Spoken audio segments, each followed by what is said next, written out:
নমস্কার বন্ধুরা, যারা কুকিং ফুডে সবাইকে স্বাগত। তো কেমন আছেন সবাই?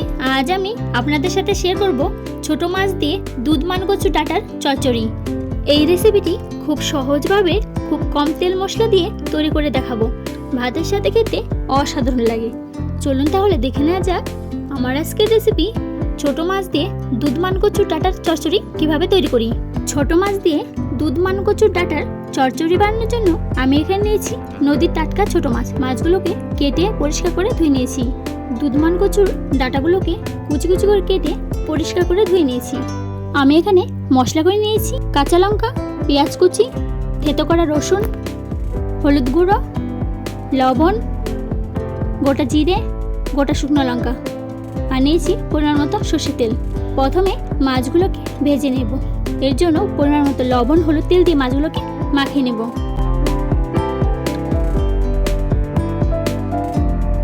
মাছগুলোকে লবণ, হলুদ, তেল দিয়ে মাখিয়ে নিয়েছি।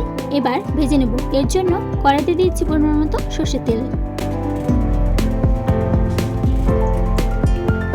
তেল গরম হয়ে গেছে। গ্যাস মিডিয়াম ফ্লেমে রেখে মাছগুলোকে 2 থেকে 3 মিনিট ধরে ভেজে নেব।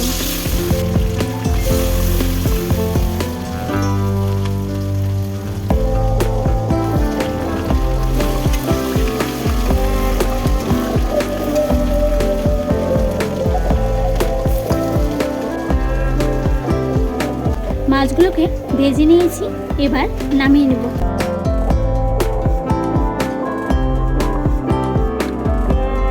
মাছ ভেজে নেওয়ার পর কড়াইতে তেল ছিল, সেই তেলে দিয়েছি গোটা জিরে। এবার দিয়েছি শুকনো লঙ্কা। এরপর দিয়েছি পেঁয়াজ কুচি। এবার দিয়েছি কাঁচা লঙ্কা। পেঁয়াজ কুচি, কাঁচা লঙ্কা হালকা করে ভেজে নেব। পেঁয়াজ কুচি, কাঁচা লঙ্কা হালকা করে ভেজে নিয়েছি। এবার দিয়ে দিচ্ছি কেটে রাখা দুধ মান কচুর ডাঁটা।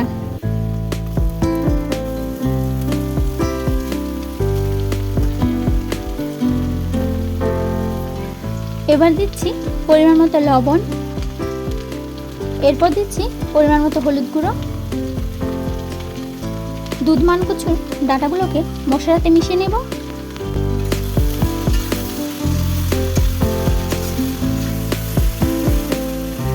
দুধ মান কচুর ডাঁটাগুলোকে মশলার সাথে মিশিয়ে নিয়েছি।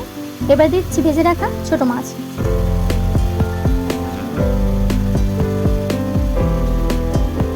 মাছগুলোকে দুধ মান কচুর ডাঁটার সাথে মিশিয়ে নেব।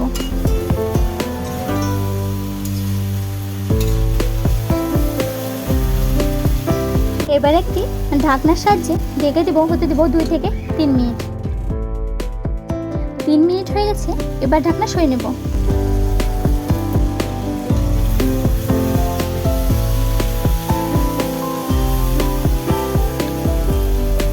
এবার দিয়েছি থেতো করা রসুন। এবার থেতো করা রসুনগুলোকে ভালো করে মিশিয়ে নেব। হতে দেব 1 থেকে 2 মিনিট।